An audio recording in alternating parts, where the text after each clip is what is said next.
Hey guys, today I come to you with some kind of disappointing news. Now, usually I am more than happy to review the movies that you guys have suggested for me, and ever since I did Tappy Toes, the one film that I got the most requests to do was Chopcake Panda. Chopcake Panda is an obvious Kung Fu Panda ripoff from the same people who gave us Tappy Toes. And here comes the disappointing part. I can't review this movie, at least not in the way I usually do. It's funny. The plot, though short and simple, makes total sense. The characters are likable. Hell, it's even got a stronger villain than Tappy Toes, which I think was my only complaint about that movie.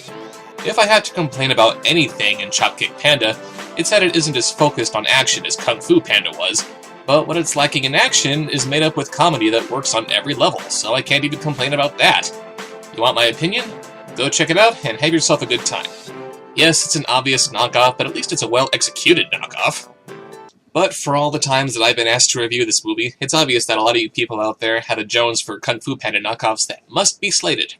So that's why today we're going to look at The Little Panda Fighter. Yes, The Little Panda Fighter, brought to you by the infamous Brazilian animation studio Video Brinquedo, who are responsible for such timeless gems like Ratatouille, The Little Cars, and Gladiformers. And let's get this out of the way nice and early so we don't dwell on it. The animation sucks, and it's made even worse by the fact that there's no real reason for it to suck. Ignore the fact that these characters look like deflated Macy's Thanksgiving Day Parade balloons, or the fact that some of these bears have 3 fingers and some only have 2 for some reason. Even characters that are this poorly modeled can be made to look okay if properly animated.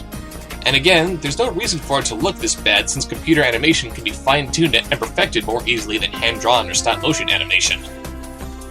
And you want to know the really weird part? This terrible animation is actually going to be a plot point later on. Anyway, our movie takes place in a bar/boxing ring where we meet our little panda fighter protagonist, Pankata. And unlike Po from Kung Fu Panda, who wanted to be a master of martial arts, Pankata just wants to be a maniac on the floor.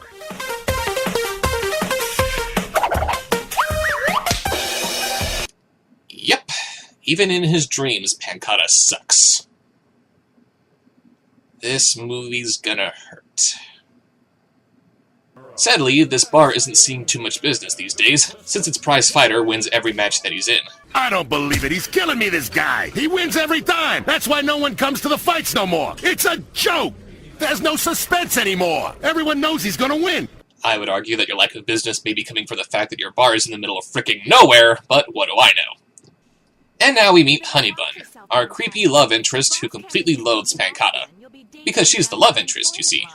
Boy, pandas. It's not like you ever have a date. Who'd go out with you? Pankata asks his boss, Polaris, if he can go home early, and Polaris starts to lament about how he can't fight anymore now that he's running the club. When I inherited this club, I retired from the ring. I wish I could help somehow, but I really don't know much about it. That is, boxing, I mean. Huh? But you must have watched loads of matches while you were working here. Well, to tell you the truth, I've never been much of a boxing fan. I find it a little too violent. It's just not my thing. I pretend to like it. So you pretend, huh? That's right. It's all an act, sir. That's it! That's it! What's it, Mr. Polaris? You just gave me a great idea, kid! He later goes off to see his dancing instructor, and I'm just going to let the scene play out to show you how crappy the editing is in this movie.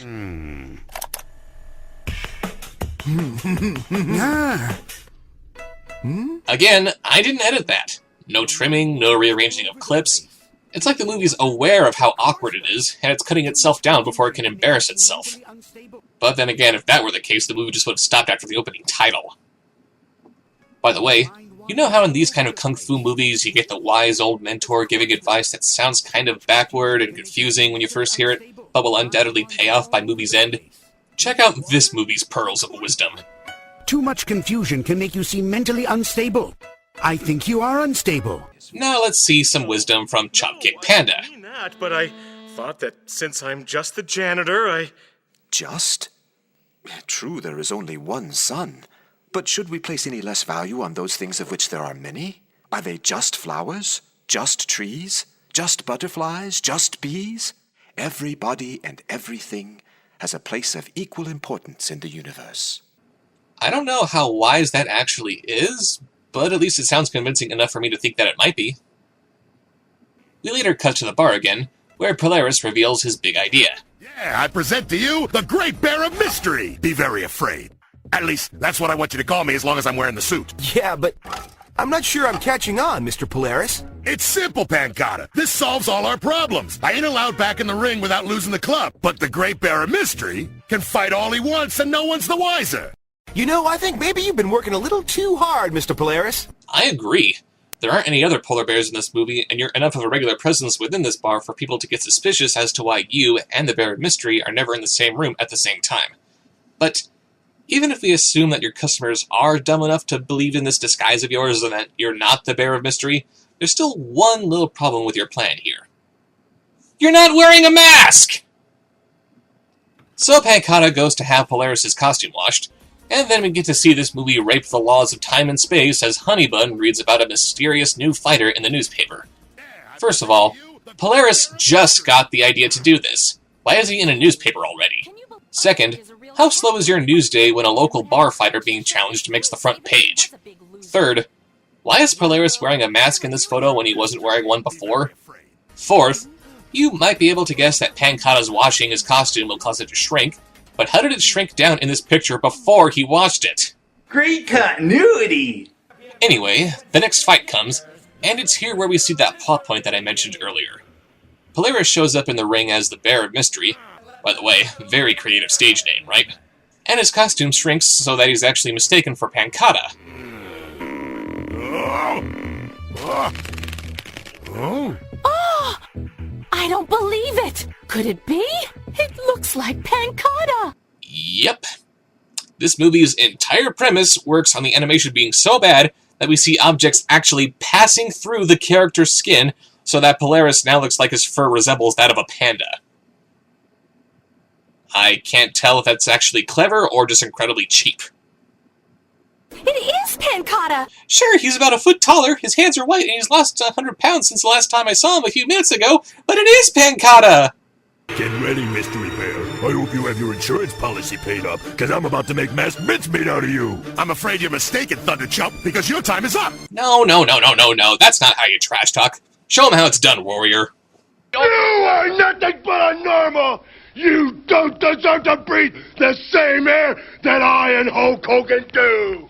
Hulk Hogan, I must ask you now, as you asked me, do you, Hulk Hogan, want your ideas, your beliefs, to live forever? And while Polaris wins the fight, we find Pancata at a dance competition. It's obvious to me that you have the talent. I just don't know if we have the room for you this time. Dancing what you feel is all well and good, Mr. Pancata, but you can't do it at the expense of the choreography. You're up there and you